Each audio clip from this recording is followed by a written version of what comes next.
Well, hello and welcome to this LinkedIn Live discussion. We're coming to you live from the 152nd Slot Conference, which is being held here in Dublin this June. And we're going to have a discussion here looking at what the slot system is a bit, how it works, and what benefits that provides for the industry and for consumers.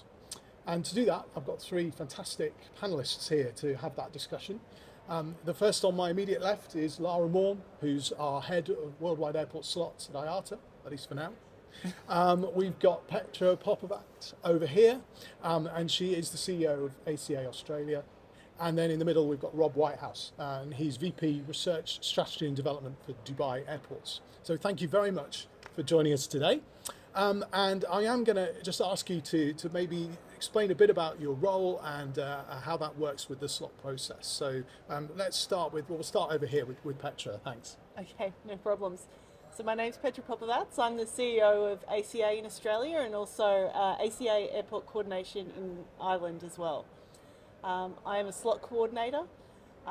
So our role is to provide slot coordination to various airports. I'm also the chair of the World Airport Slots Board, chair of the Worldwide Airport Coordinators Group, and chair of the Asia Pacific Airport Coordinators Association. Great, thank you. Rob. Yep, I'm Rob Whitehouse. I'm the Vice President of Research for Dubai Airports. I'm responsible for the capacity declaration and the overall capacity of the airport. So this is a great forum for us to support the industry, particularly the airlines, but also work very closely with our coordinator. And it's a great opportunity to meet everybody involved in the slot process, whether that's coordinators, airlines, or other airports. Lara? I'm Lara Morn. I'm head of the Worldwide Airport Slots team in IATA. So I'm here kind of on the airline's behalf, and we get involved with both the Slot Policy Working Group, which is the airline group that formulates the airline views on the slot process and policy, and we work very closely with both the coordinator group and the airports group and the expert group in slots from ACI at the slot board. Okay, so the slot process, what is it? So I guess it's a way for constrained airports where there's more demand than there is availability of runway and terminal capacity, so that can be given to airlines to operate in a transparent and fair way. And I guess that's organised by something called the Worldwide Airport Slot Guidelines, the WASG. So I really want to explore what that is and how that works. So perhaps if I start again with Petra. So what is the WASG, and how do they help you do your job as a slot coordinator? Sure. Well, the WASG provides industry best practice guidelines on the slot coordination process. So as I have an airport and a representative of the airlines on my right, it's a team effort where the airport provides a capacity declaration to the independent coordinator, who then receives slot requests from the airlines, and we take those into account and the capacity declaration as well, and provide allocation for 2 scheduling seasons a year. So it's very important because you can't judge an airport in isolation, that there is a set of global guidelines that all the coordinators at level 3 and level 2 airports are able to provide slot allocation in accordance, and a slot allocation that matches each airport. Okay, so Lara, how do the airlines benefit from the WASG? Or to put it another way, if they didn't exist, what would happen? Yeah, so the airlines are obviously building schedules at each airport to operate if that's their base, but they need to connect that into another airport because you need to take off and then land somewhere else. And so the beauty of the slot guidelines really is that they're global. The whole process operates at the same time. So everyone's here at the slot conference currently building schedules for next winter, and making sure that the slots match up so that when you take off, the time that you arrive is already allocated. And that's really fundamentally what the slot process is about, is having a repeat cyclical process ahead of every season that everyone understands and can use in the same way to build their schedules. Right, so if they didn't exist, what would be the alternative? Chaos. So you'd have schedules built with no, and they'd all be built at different times, which Right. already would cause a problem because the airlines wouldn't know that they've necessarily got the access at one airport at the same time they know what time they can arrive or depart at the other airport. So the timing element is really important. Yeah, in you don't this. want them circling in the sky waiting to land because Yeah. they haven't got the slot at the right time. Yeah. Got you. And so, Rob, where does the airport fit into that process? So it's for us to make sure we clearly define what our capacity is, and then we put that into a format that everyone can understand. So we need the coordinator, obviously, to understand it, but we also need transparency with the airlines. We need them to see what's changing, what our capacities are, but also so they can understand where our constraints are. So if they want to move some of their scheduled timing, they can understand what will limit it and where the opportunities are to move.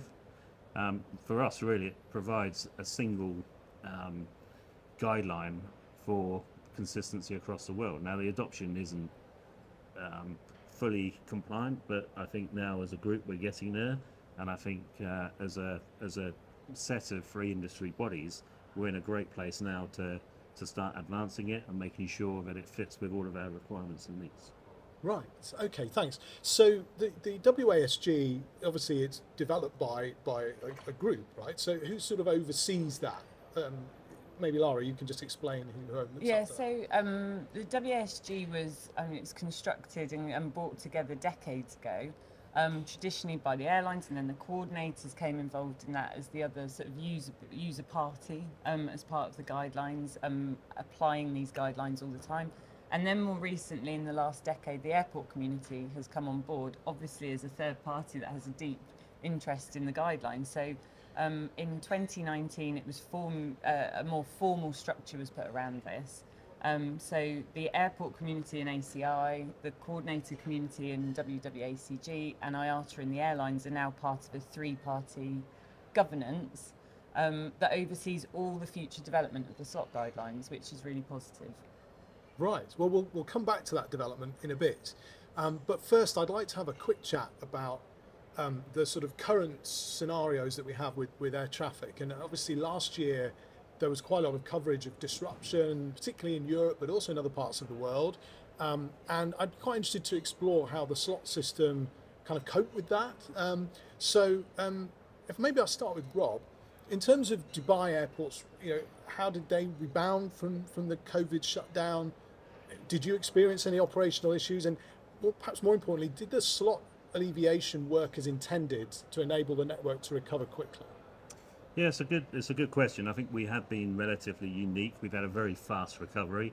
Last year was 66 million passengers. This year we should be at about 90, maybe 92% of 2019 levels. So we've had a fairly stable recovery. I think it's to the skill of the sector really in Dubai, and that we have had resources largely available. I think the biggest challenge we've had as an airport is just trying to understand all the challenges within the industry. Now there's multiple challenges with aircraft, resourcing issues is a big one, particularly in Europe. So everyone's had slightly different problems, and I think during COVID, particularly with the constraints and restrictions we saw in certain countries and the uncertainty about when restrictions would be lifted, that really caused us the biggest challenge. So at times we were seeing scheduling at about 90-95% of the pre-COVID conditions. The airlines were very uncertain about when things would open up. And from an airport perspective, initially you could run some sensitivities on what demand was being filed and what was expected, and you kind of continued looking at that. And then suddenly when the restrictions started to be lifted, they were quite wide, particularly for us. We had lots of restrictions lifted at once. So suddenly our demand went from 20% of our normal levels up to like 40-50%. And to make sure that everybody's ready, making sure you've got immigration ready, the police ready, making sure that the ground handlers ready has been a real challenge. But again, our service levels, specifically of Dubai, have been as good during the recovery as they were during 2019, and in some cases actually much better. But across the world, everyone's had different challenges to overcome. I think most of the challenges now are still with resourcing, challenges more so now with aircraft. As during this conference, we've had many debates about uncertainty about the supply chain on aircraft, when new aircraft are coming in, also issues with the supply chain impacting the maintenance, in particular engine issues as well. So I think we're getting there. We're obviously there. We're 91% this year of the pandemic, but that's not a global position at the moment. Yeah, yeah. So the slot alleviation and the flexibility that was introduced was helpful, last year, and obviously it's going to be different now. Definitely for the airlines. I think they had the certainty. They were then not having a risk of having slots pulled, which then creates a whole new set of issues. Particularly with the rebuild. Yeah. Got it. So Petra, when we saw those issues in Europe last year, we've got some concerns for 23, I think, as an industry. How do the coordinators help airlines sort of manage those disruptions when they occur in season? So what we do is we work with the regulator usually, and the airport as well, and the airlines to advise on temporary capacity reductions, how to deal with that, also how to deal with things like the Ukraine war and the airspace closure. So really looking at our rules about justified non-utilisation of slots, and being able to provide airlines with JNUS when required for these situations that pop up, especially since COVID. Right.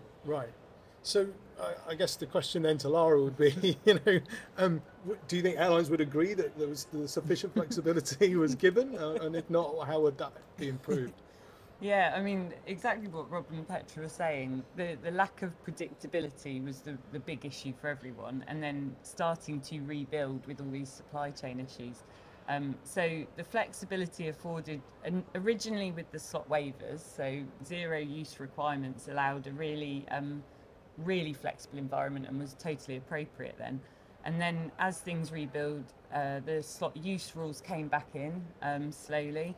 Sometimes that was quite a patchwork, so we had different rules on each end of the route, and really the coordinators played a vital role there, actually sort of trying to frame across that difference that we saw, and it really helped the airlines manage matters outside their control. So if one country remained closed while most of the region had reopened, the coordinators were actually very fair in applying this justified non-use of slots so that the airlines on specifics could not use the slots and still be counted for. There is challenges. There were some less flexible situations, and I think that's when actually places like the slot board are really useful to have a conversation across the industry about what's going on and share information. And there's always ways to improve, and I think one of the key learnings for the airlines was usually the justified non-use of slots is looked at after the season has happened. So quite often, maybe there's an engine issue that meant the aircraft was grounded. The season took place, and then the coordinator would look at the use of the slot. In COVID, it was really paramount that the justified non-use of slots was known in advance. So the schedule could already be changed. The schedule wasn't being flown, it wasn't being sold, and the passenger knew what to expect. The airports knew what to expect in terms of the demand and the schedule. So having that ability to actually provide justified non-use of slots 6 weeks, say, in advance has really helped the industry, and that was a massive lesson coming out of COVID, because we'd never really, I don't think we've ever applied it like that before. And I think Rob got better data because of that, because you've got scheduled data in advance. I think the key thing is we've learned a lot from this. We've never had an experience like this before. We've had regional issues for sure across the globe, but never anything of this scale. So there was no rules. And the good thing about the WASP is that we met continually through most of the pandemic. We actually addressed these challenges, we documented ways to address it, and we now have those as a reference going forward. Right, so I suppose that the lesson learned would be that the cooperation helps, even if we're not hopefully ever going to see that level of disruption again. It's also understanding each other's problems. Yes. So the airlines probably wouldn't appreciate the impact of just filing a normal schedule on the airport. We have that discussion and say, look, these are the challenges we've got. What can we do to address it? How can we use a coordinator to help support this? How do we track it? What assumptions do we apply? What are the global issues? And the other thing with the pandemic as well was that we had the restrictions, but the restrictions weren't lifted totally. There was always a caveat that maybe you needed a PCR test, or maybe there was quarantine. And to be fair, that then gives you you're not going to go back to a normal operation when you've got those restrictions. People will not travel. I think we're in a great position now. Traffic has certainly rebounded, and I think that the industry is doing very well. Petra, we heard Lara mention about a sort of patchwork and how it was a bit inconsistent around the globe. What do you think your organisation, the WWACG, can do to help sort of iron those out a bit? Well, I think the WWACG plays a really important role to be able to get the coordinators together and get them communicating. So during COVID, for example, we had many additional meetings than we would usually have. And all the coordinators worked with each other to talk about their issues and make it known to the other coordinators so they can take that into account. And that's where the WWACG plays a really important role, to try and bridge that gap in between all the different airports. As I said earlier, and as you mentioned, you can't put an airport in isolation, so it is really important to have this group to kind of bring everybody together and update everybody on what's happening at their airport and what different restrictions they have. Okay. All right. Well, let's hope anyway that this summer we don't see any challenges of that nature, and we're able to carry on rebounding strongly. Okay, so we're going to come to a close soon, and I want to move back to this idea that you mentioned about the evolution of the WASG as we're going forward. So, let's be honest, as you said, it's been in place for decades. So does that mean it's out of date? Yeah, I mean, it has been in place for decades, and I think actually probably the evidence suggests it's really stood the test of time, but it has constantly evolved. Even this conference as an example, it used to take place over days and days and weekends, and there was breaks, and it was all about bringing schedules together and paper and building the network across the different airlines. And now we're here over 3 days to do exactly the same with all the technology around it and back-to-back meetings. So things do evolve. The WSG has constantly evolved, and it will continue to. I mean, the slot board is there now to look at tweaks, enhancements, improving the process as a community. But actually, the grandfather rights, the seasons, the way we structure the slot process as a framework globally, that pretty much has stood and continues to be used in the same way. Okay, so let's hear, maybe Petra, you can describe some of the changes then that have been happened over the last few years. Absolutely. I think I'll talk about two.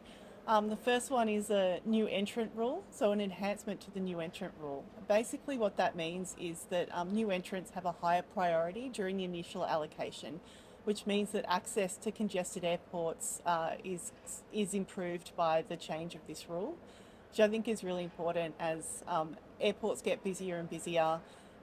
It's important for new entrants to be able to have access to those peak slots. The other point that's changed is the slot monitoring and on-time performance guidelines have been greatly improved and expanded to make it a lot clearer to all of the industry bodies on how we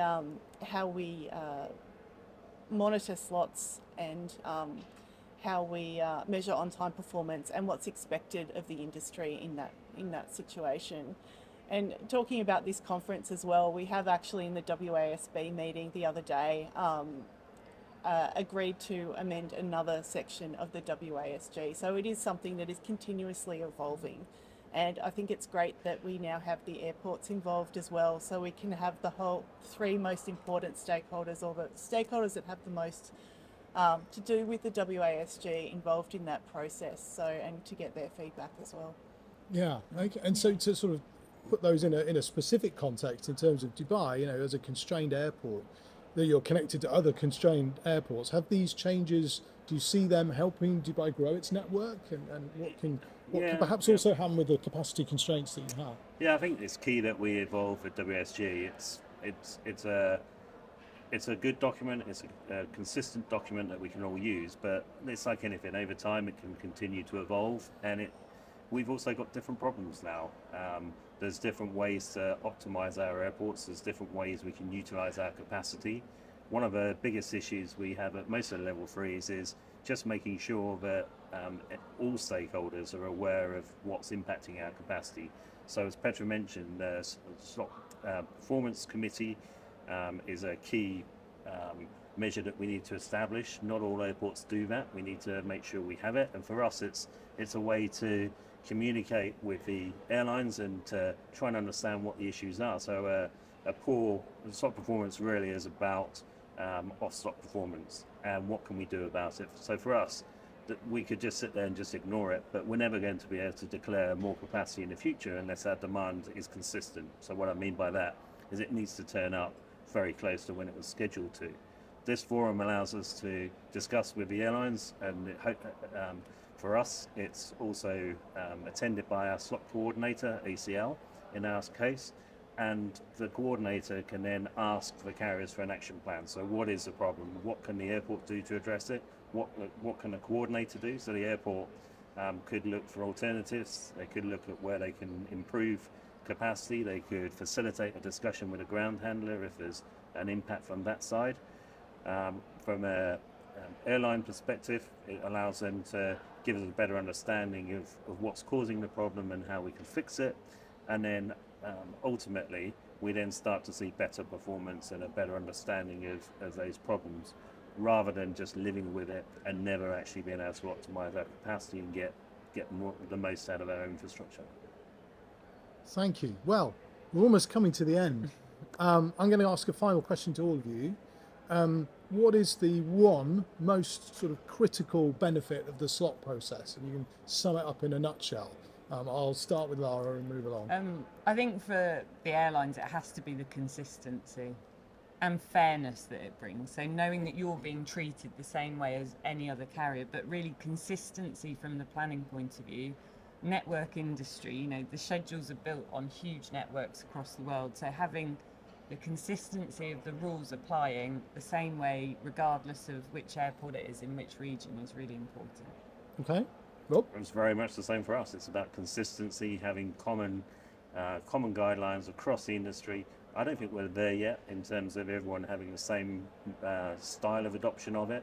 And even the rules are very clear, but there's still different interpretations of some of them. So I think with a combination of a slot board, with the guidelines and the industry groups that we've got sitting together, we're in a great position to overcome all of those challenges and make sure it represents what we all need to make a success. Fantastic. Finally, Petra. Well, I think Lara and Rob have summed it up very, very well. I think consistency is really important as well. And as Rob mentioned, consistency in the implementation of the guidelines throughout the congested airports as well is very important. So the airlines are treated similarly in each airport that they operate into. Thank you very much. Well, I think that's brought us to the end of this LinkedIn Live. Thank you all for your participation. Really appreciate it. Thank you for joining us. My name is Chris Gota. I'm part of the communications team at IATA.